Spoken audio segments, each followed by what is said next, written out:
One of the worst things that happened to me after my accident was the day they told me I would never be able to walk again. It was horrendous, devastating.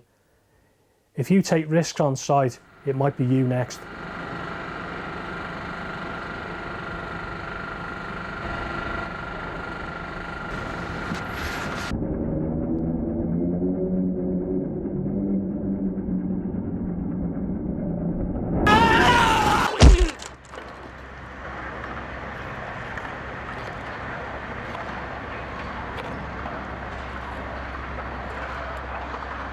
When you're working up high, it's not worth taking any risks whatsoever, because a couple of seconds later, you could be hurtling towards the floor.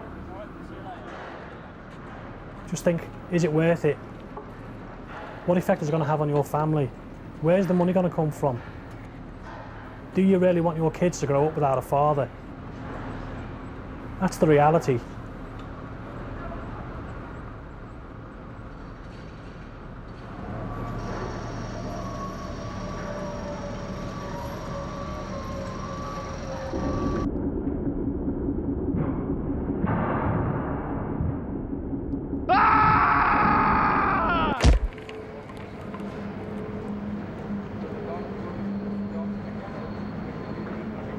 Don't take risks. It's just not worth it. It goes without saying that working at heights is a dangerous business and should be taken very seriously. Now and again, we all have to work at heights, up on scaffolds, on platforms, and working up ladders. But have you ever stopped to think whether you really need to be working at heights? A lot of the time you probably don't. You'd be surprised. Have a think about it next time. If you don't really need to, find another way. Scaffolds and tower scaffolds. You'll see them on just about all of the sites. Putting them together is a big job, and an important one as well. You're best to leave it to those who are qualified. Every work area where you work needs to be safe and completely secure, so it's not worth leaving it to chance. If you're working on a scaffold, check there's a scaff tag that states it's safe before you even set foot on it. If there isn't, ask someone why not. Not just for you, but for your mates as well. You might get away without an accident, but what about the bloke after you? Or the bloke after him? Whatever scaffold you're working on, the platform should have the minimum toe board and 2 handrails. Anything less is not good enough. Let your supervisor know about it right away if it isn't up to scratch. Alterations to any part of the scaffold must only be done by someone who is trained and competent to do so. Same goes for tower scaffolds. Accept nothing less than total safety when you're at work. Ladders are something we probably use all the time, but do we really need to? A lot of the time we reach for the ladder to do work we'd be better off doing some other way, or maybe by someone better qualified for the job. There's no point in putting yourself at risk if you don't have to. If you do use a ladder, make sure you know how to use it correctly. Ask yourself a few questions. Have you made it safe to use? Is it long enough for the task? Do you need someone to help you? It's more than likely some of you have worked on MUPs, or mobile elevated working platforms. If you have, or if you're going to, you must be trained and competent to operate them. One thing you can do is make sure you're using your harness according to the manufacturer's recommendations.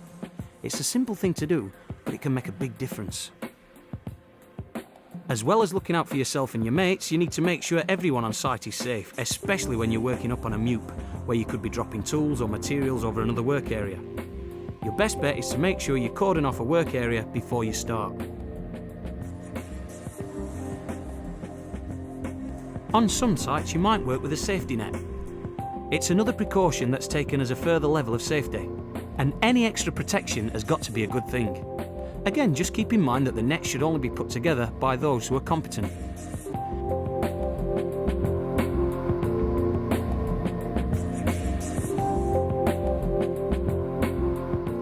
You always see excavations around the sites. They're part and parcel of the work that goes on around the project. Any excavation should be properly protected with barriers and safety observed when working or moving around them. Excavations are potentially very hazardous with severe drops and pits containing rebar and other very dangerous materials. Safety harnesses should be a last resort of protection when working at height, but if you do need to wear a harness, Make sure you've been fully trained. You should do a visual inspection every day with a competent person recording all full inspections every 6 months. If there's an emergency and you've fallen, it's estimated you'll have about 10 to 15 minutes before it becomes life-threatening and the harness begins cutting off your blood supply. You need to act fast but safely if you see someone fall.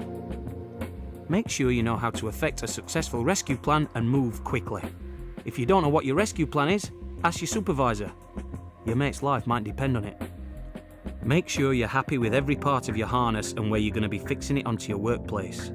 Know where your clipping on points are. Are they stable and secure? Working at height kills more people each year in the construction industry than any other workplace accident. So remember, your safety is the #1 priority. It's easy to let a few things slip sometimes. Maybe you thought you didn't need that harness.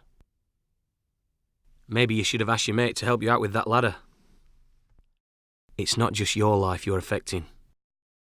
It's the life of your family. Your mates. Don't take the risk.